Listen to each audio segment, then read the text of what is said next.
Okay, let's start. So I was talking about the Rene test. So there are two possibilities in Weber test.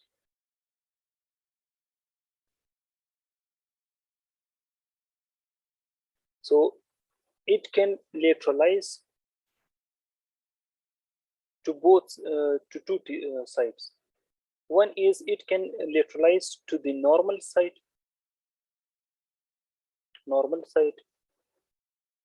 in sensory neural hearing loss, neural deafness, and it can lateralize to the defected side in conductive hearing loss.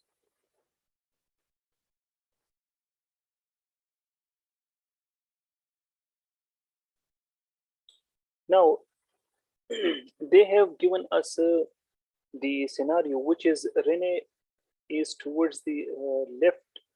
So Rene, it on the left ear, it is BC greater than AC, and right is normal. So there is conductive deafness on the left side. Okay. Now, if the Weber lateralizes to the left, the Weber test lateralizes to the left. Okay. This means that we have confirmed.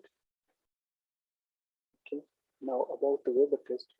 If Weber also lateralizes to the left, sensory was Rene was to the left, and Weber also lateralizes to left, where lateralization means which you can hear better on the left side. So it means that you have confirmed the conductive hearing deafness on the left side. Okay, but they have given one another.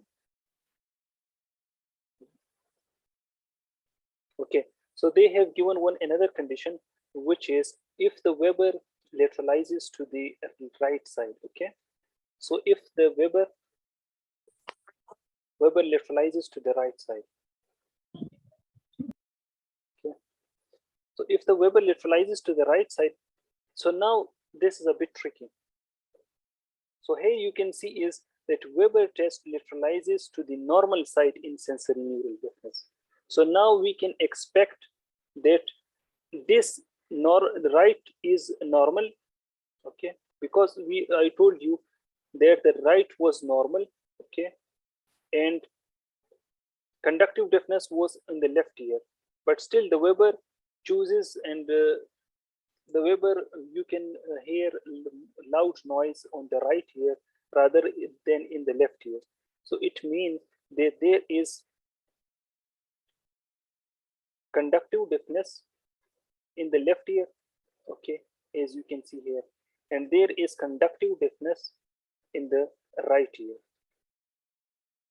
Sorry, sensory neuron to the left as well.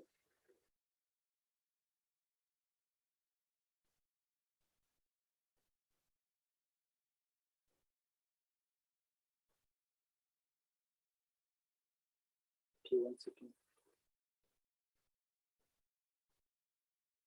Okay, so I hope you people are concentrating here. Now, the thing is that the Rene was towards the left. It means that we are having conductive deafness in left here. Okay, left here. But here you can see the Weber lateralizes to the right. It should have lateralizes to the left side. If only it lateralizes to the left side, it means that we have confirmed the conductive hearing loss in the left ear. But when it lateralizes to the right, now we have to think more. How? Because the Weber has lateralizes to the right. I told you on that lateralization has two parts. Okay, lateralization means that either the ear to which the sound is lateralizing is a normal ear in sensory neural deafness, and or the side or the ear which lateralizes the sound is defective side in conductive hearing loss. Okay, now we already know that this was not the side defective side in conductive hearing loss. Okay, so this was the normal side. This right was the normal side because the conductive deafness was on the left side. This was the normal side. Okay, so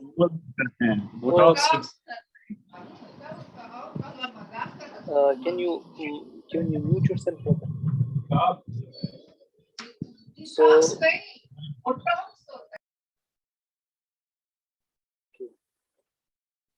okay, so let's move further. I told you that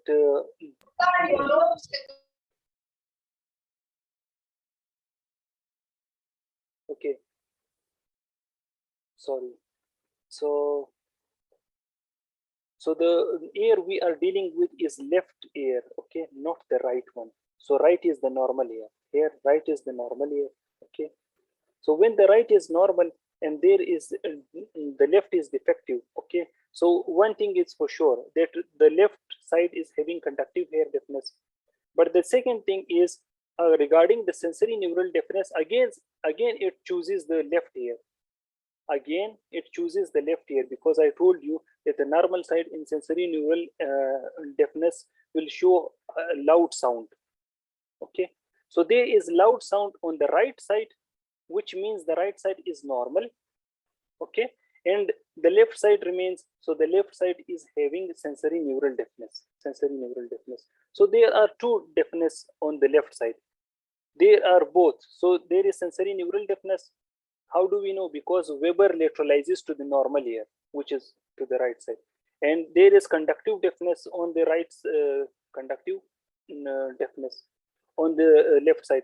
How we know? Because Rene showed bone conduction more than air conduction in the left side. Okay, I hope it's understood. Now let's move further. When Rene test is right, bone conduction is more than air conduction. So you can see here that bone can pass the sound more efficiently than air conduction in the right side. This means that this right ear is having conductive hearing loss. Okay, and if the Weber lateralizes to the left, it means that the right side, because there is conductive deafness on the right side. Okay, on the right side, but the Weber lateralizes to the left. Again, there is confusion. Why does it lateralizes to the left when there is conductive deafness on the right side? Because I told you here that Weber test can lateralize to two things: either to detect it side in the conductive hearing loss, like here, conductive hearing loss in the right side, so it lateralizes to the right. It has lateralizes to the same side where conductive hearing loss is present, okay, which is right side.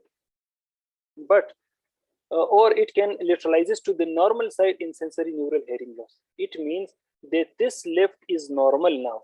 This left is normal, okay, and there is combined loss of conductive and sensory neural hearing loss in the right ear. Okay, so the normal ear, the normal side is the left side. Okay, so the normal side will hear louder, which is the left one, and the abnormal one, which is the right ear, it will hear in low frequency. Okay, so this means your left is high, which is normal, and right is abnormal. Which kind of abnormal? Because we are doing Weber test, so Weber test mostly confirms the conductive hearing loss or tells us about the new sensory neural hearing loss. So here it tells us about the new sensory hearing loss, new. Okay, and if the Weber lateralizes to the right, where already bone conduction was there, or conducting hearing loss was there, so then this patient will have this Weber test will confirm. Now this is a confirmation test. Weber will confirm that there is loss in the right ear. Now moving forward, when Rene both ears, both conduction is air conduction. Now let's explain this one. When on Rene test, both ear, right and left ear, both shows bore conduction greater than air conduction. It means that there is conductive hearing loss in right, plus there is conductive hearing loss on left. So both are having conductive hearing loss. Okay. Now, so what happens is, here you can see, so Weber without lateralization, it will show conductive deafness in both ears. Now, if the Weber lateralizes to the left, now we will perform Weber test. Okay. So if the, now we will, after performing Rene test, we have to perform the Weber test to either confirm the conductive hearing loss or find a new hearing loss, sensory neural hearing loss. Okay. Now, if the now Weber lateralizes to the left. Okay. So if the Weber lateralizes to the left, it means you will perceive greater sound, okay, in the left side. What does it mean? It means that you are having a combined loss in the right and conductive loss in the left. Okay. Conductive, how conductive? Because I told you it will confirm the site. It will confirm the site of conductive hearing loss. So it has confirmed the conductive hearing loss on the left side. Okay. But it says that there is combined loss in the right and there is combined loss, because I told you here, look, that the normal side will have lateralization in the sensory neural hearing loss. So when, okay, so this is, so sound can be heard in the left side. Okay, this means that opposite to it, I mean the right side, where you cannot hear the sound properly, okay, where you cannot hear the sound properly, it means that this right ear is having sensory neural hearing loss as well. Because if it was a right side, okay, then we would have confirmed that we are dealing with the conductive hearing loss in the right side as well. But now the sound lateralizes to the left, it means that we have confirmed the conductive hearing loss in the left side. But according to this phenomena, this rule, because normal side will be lateralization, there will be lateralization or in the normal side in sensory neural deafness. Okay, so in sense, right is having sensory neural hearing loss plus conductive hearing loss. How we know conductive hearing loss? Because it is already confirmed by the Rene test. Okay, and Weber test found out one extra hearing loss, which is sensory neural hearing loss in the same way. Okay. Now the last one is when Rene test in both ears. Okay, this is same. When the ear is combined. Okay, what was this? Weber lateralizes to the right side. Yes. So when Weber lateralizes to the right side, lateralizes to the right ear, it means you can perceive the sound greater in the right ear. Okay, but there we already know that Rene test told us that there is conductive deafness in both ears, right plus left. But why is the Weber only lateralizing to the right side? It means that we are dealing with conductive deafness. We have confirmed that we are dealing with conductive deafness in the right side. Okay. Yeah. But there is we have found out another pathology in the left side. In the left side, because the normal side in sensory neural hearing deafness, the sound will be greater. Okay, so this we assume that the right side is normal. That's why we can perceive sound here better. Okay, so this is the normal side, and here normal means there is no sensory hearing loss in the right side, but there is sensory neural deafness in the left side plus conductive deafness in the left side. Conductive deafness we know from the Rene test. And sensory neural deafness we know from the Weber test because it does not lateralizes in the left side. Rather, it lateralizes to the right side. And I told you wherever the sound is greater in Weber test, okay, so that is normal. That is normal means that there is no sensory loss in that particular ear, and the sensory neural hearing loss will be on the other side, which is left. So here you can see combined loss in the left. Combined means sensory neural plus conductive in the left side. But in the right, there is only conductive deafness, which is confirmed by the Weber test. Okay. So this is all the theory that we have to read. Okay. Okay. Okay. Now let's move further. Okay. This is the same theory which I explained above. Okay. You can read it out. Okay. Okay. Now let's move to tonsillitis and tonsillectomy. Now, first of all, what are the complications of tonsillitis? Okay. So tonsillitis, I told you, just for the newcomers, I should show you this diagram once again. Here you can see this is eustachian tube, okay, and this is nasopharynx. Okay, so here is nasopharynx and then oropharynx. Okay. So from here, whenever you are having some strep throat or tonsillitis, okay, or any other pathology, or maybe some tonsillar cancer or laryngeal cancer, anything, okay, it basically blocks this tube, this eustachian tube. So what will happen? This secretion cannot be secreted out into the from the eustachian tube into the nasopharynx or oropharynx. So there will be blockage of this tube, okay. So there, this blockage can lead to the infection over in the middle ear, okay. So all the infection are based on the blockage of the eustachian tube. Now we will move further. Now, tonsillitis and tonsillectomy. I told you whatever the tonsillitis can block the eustachian tube, okay. It will lead to otitis media. We will explain in further. Rheumatic fever and glomerulonephritis, these are very rare. Okay, these can also be complication of tonsillitis. Okay, after tonsillitis they can occur. Rheumatic fever is after 2 weeks. Okay, because of an incision. Now quinsy is peritonsillar abscess. Okay, if you are dealing with tonsillitis again and again, okay, so then you will have a condition which is called as peritonsillar abscess. It is around or by the side of the tonsil, and it is basically abscess, so you have to drain it. Okay, this is called as quinsy.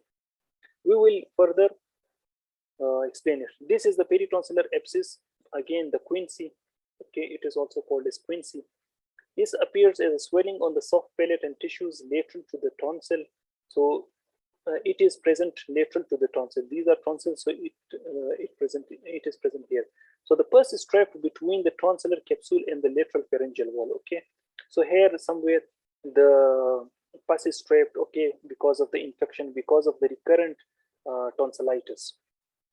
Okay, now it is generally preceded by a sore throat for several days. Presentation will be sore throat, dysphagia, pain localizes to the throat peritonsillar.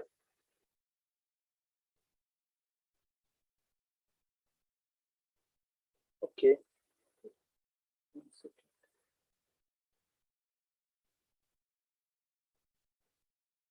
Okay, so there will be sore throat, dysphagia, and there will be pain localized to the one side of. Why one side? Because it is present in one side. Okay, at one side of the throat, and there will be uvular bulge. So this is uvula. Okay, this can push the uvula to one side. Okay, this can pull the uvula to one side. So there will be bulging tonsil pushes the uvula from the affected side. If this is affected, so it will bulge towards there, and there will be trismus. Okay, this is your jaw. Okay, temporal mandibular jaw. So this will be locked. Locked jaw is called teresmus. Difficulty to open the mouth on the same affected side. Okay, Suppose this is the quinsy or peritonsillar abscess. So there will be teresmus, uvula will be deviated, okay, and there will be bulging, and there lastly there will be drooling, okay, drooling of the saliva. What we will do is antibiotics, usually IV benzyl penicillin or aspiration of pulmonary drainage. So if it is less, okay, and then usually you go for the benzyl penicillin, or you do the aspiration or drainage if it is severe. Now, if the patient comes to you, how will you differentiate whether it is viral or bacterial tonsillitis? Okay. Now, viral is easy. Why? Because it doesn't have so many symptoms. It just only present with the red swollen tonsils. So the tonsil you see will be red, okay, and there will be throat redness, throat redness. But regarding the bacterial, what will happen? So suppose these are tonsils, okay, the tonsils will show exudate, okay, there will be whitish spots, either they may be follicular, okay, or membranous, okay, membranous tonsillitis because of the bacteria. So there will be exudative, okay, the tonsil will have cracks in them, and there will be whitish fluid in them, okay, and they will be red, okay, and they will be swollen, okay, and there might be whitish spot on them, and the uvula will also be swollen. So here the uvula will be present, so uvula will also be swollen. Now you see the bacterial actually affects all the other substances as well that are near to him. So there will be throat redness and there will be gray furry tongue. So it also affects the tongue as well. So you see tongue, uvula, and tonsils. So what we will do is we will perform a central criteria. Okay, now I will explain the central criteria as well. Nice indication for antibiotics in sore throat. Now we are going to prescribe this patient with tonsillitis antibiotics. Now how are we going to prescribe him? Features of unmarked systemic upset.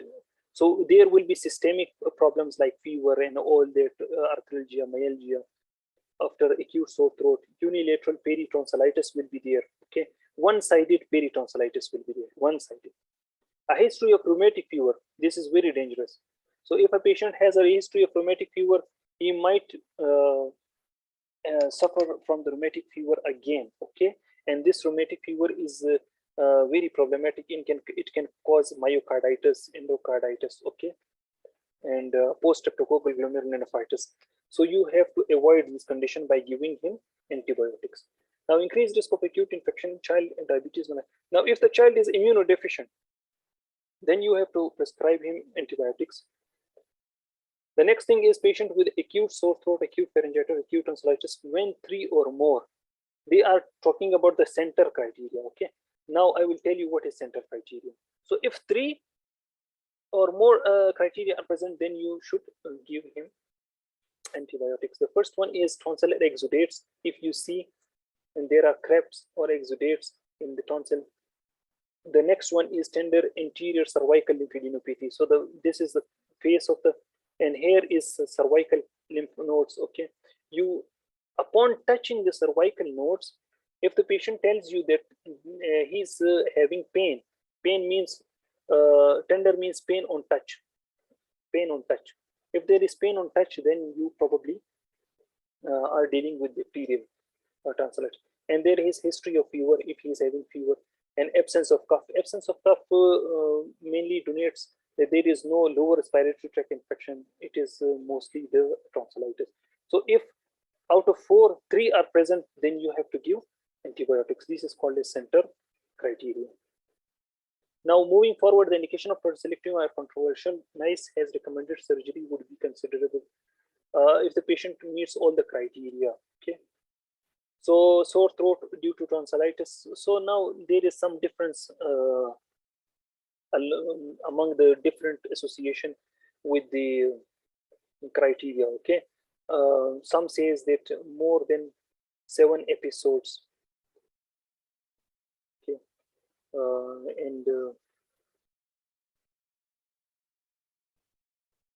Okay, we will read that. Okay, so the sore throat are due to tonsillitis. The patient has 5 or more episodes of sore throat per year. Some say 7, okay, per year. the symptoms have been occurring at least a year, the episodes of the sore throat are disabling and preventing normal functioning, then you will go for tonsillectomy. Now, often other establishment indication for tonsillectomy are recurrent febrile convulsions. Convulsion means having convulsive disorders due to episode of tonsillitis. Okay, or he is having obstructive sleep apnea, stridor, dysphagia, secondary to large, then you can go for it. Or peritonsillar abscess if unresponsive to standard treatment. Then again, because this is a complication of tonsillitis, recurrent tonsillitis. Now, what are the complications of tonsillectomy? You know, this is called as primary hemorrhage when it occurs less than 24 hours. Because the tonsils are very sensitive, okay, and there are a lot of blood supply to the tonsils. So somehow what happens is the surgeon does not remember to stitch some artery or something, okay, so that is usually leaking. So if hemorrhage occurs in less than 24 hours, okay, so there is inadequate hemostasis, you should return him to the theater, okay, to apply some stitches. But if it is more than 24 hours to 10 days, then you should perform, then this hemorrhage and pain, bleeding is usually mild. So what you have to do is you give him antibiotics or antiseptic. It might be probably because of the infections, okay. Now next is the tonsillar carcinoma, usually metastasizes to. Now this I will tell you in tonsillar carcinoma, okay. But this mainly metastasizes to mandible because you know the tonsils are near the mandible, okay. So it can directly go to mandible. This is very important question. Now, yes, about the nasal injury. What is epistaxis? Okay, epistaxis is basically hemorrhage or bleeding coming out of the nose. This is called epistaxis. Now, if the patient has recurrent episode of epistaxis plus visible blood vessels are seen on the anterior inferior part, okay. So this is basically nose, okay. Here there are major vessels, okay. So if you see that there are visible blood vessels seen on the anterior inferior, this is anterior inferior part of the nasal septum and bilaterally on the both sides, and there is no active bleeding at the time of presentation. Now there is no bleeding, okay. What you have to do is you apply cautery. You apply cautery on one side and then other side, not both at the same time, because this nasal can perforate. So you have to avoid perforation of the nasal septum. Okay. Now, no active bleeding at the time of presentation. GP surgeon nasal cautery at one side of the septum initially, and then another. Another valid answer is if no active bleeding is, then you have to give him topical treatment with Neseptin, that is chlorhexidine or neomycin. So you remember chlorhexidine or neomycin cream. You just have to apply these creams over the anterior septal part, okay, where the blood vessels are visible. Okay, this is called as topical treatment. So there we have read two options. One is cautery, and the other one is topical treatment. Now, as the bleeding is bilaterally, both sides will eventually need cautery. Okay. However, we cannot do cautery both sides because the same risk for septal perforation. Okay. So just remember these two things: cautery and topical, chlorhexidine, neomycin. Now, cautery with silver nitrate should be avoided. There is a now. What happens if there? Okay, so this is the nose. If there is bleeding which is active, okay, so there is a substance which is used in cautery that is called as silver nitrate. Now, if you apply silver nitrate, this blood is going to wash the nitrates out of the area. So you better do the packing first for the active bleeding. So recurrent episodes of the epistaxis plus visible blood vessels are seen on the anterior and inferior part of the nasal septum bilaterally. Plus there is still active bleeding. If you ever see active bleeding, okay, your answer should be nasal packing, and that should be anterior. Okay. Now anterior is this. This is anterior. Okay. There are two there are two methods of inserting a nasal. It can be inserted like this, okay, here like this, or it can be inserting like this. This is called as anterior nasal packing. Okay. Both are correct.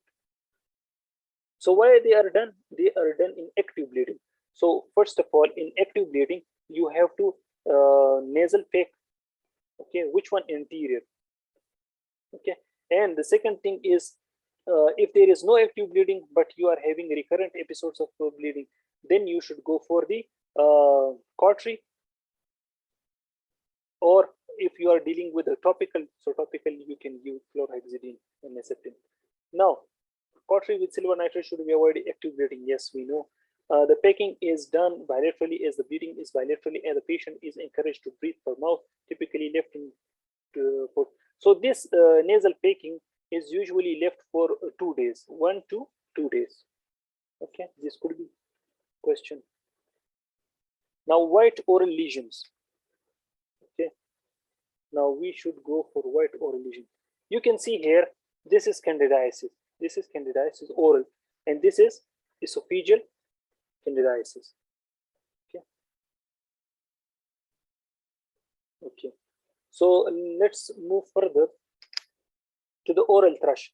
The oral thrush is risk factor is immunosuppression, mostly in immunosuppressed patients like diabetes or recent treatment with antibiotics, long-term steroids, smoking, elderly features, thick white marks, inflamed mouth or tongue.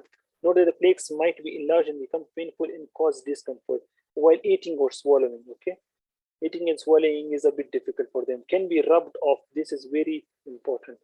If it is not rubbed off, it could be something cancerous like leukoplakia, erythroplakia. It might be also present with left inflamed, painful sore throat, mouth angles. So this is also important point. So at the angles of the mouth, there will be painful sore mouth. Okay. Now risk treatment will be stop smoking. If the patient is smoking, a lot of times it comes that what is the initial treatment? So stop smoking.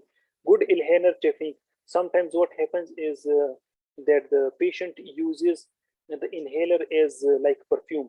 So don't use it like perfume. You should properly use the spacer device and rinse the mouth with water after use, because some of the steroids are laid down on the tongue, so which can lead to candidiasis. So you have to wash the steroids out with water.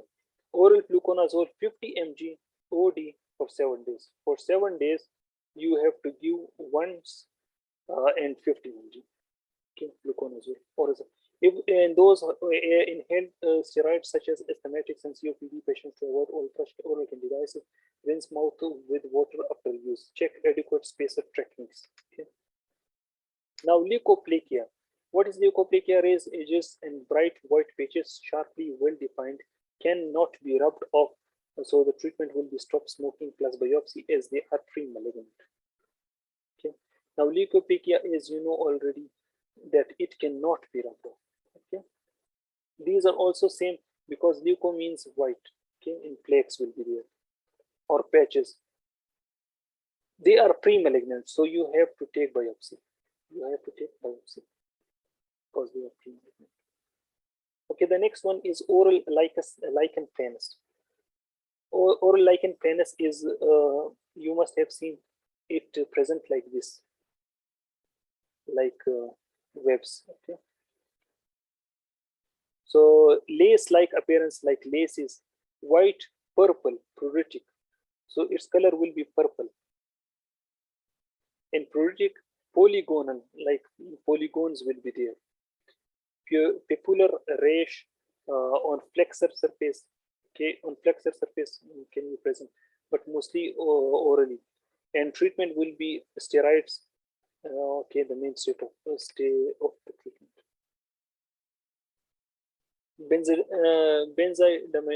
Benzidamine mouthwash or spray is recommended by oral lichen planus. So these should be used: mouthwash and spray plus steroids. Oral steroids or immunosuppression. This is the hook, okay, which is used for foreign body hook.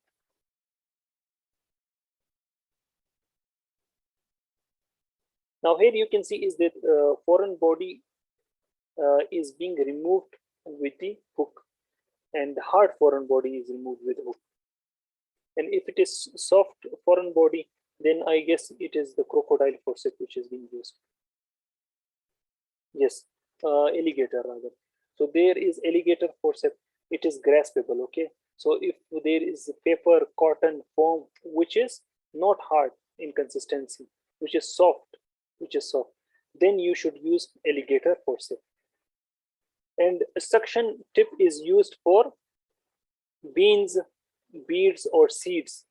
Okay, which are small in size. Okay, and you should use wire loop, right angle hook. This is the hook for non-graspable, round, smooth, or free-floating bead or bean. Bead or beans, okay, or peas. This question often comes in the exam. So we have to use hook. I told you that hard objects are pushed out with the help of hook. These are non-graspable. Okay, so alligator cannot grasp it. Now the last one is irrigation syringe. Non-graspable, round, smooth, or friable like beads, you can irrigate them. Okay, but you should never irrigate organic substances. Okay, organic means like peas or something, or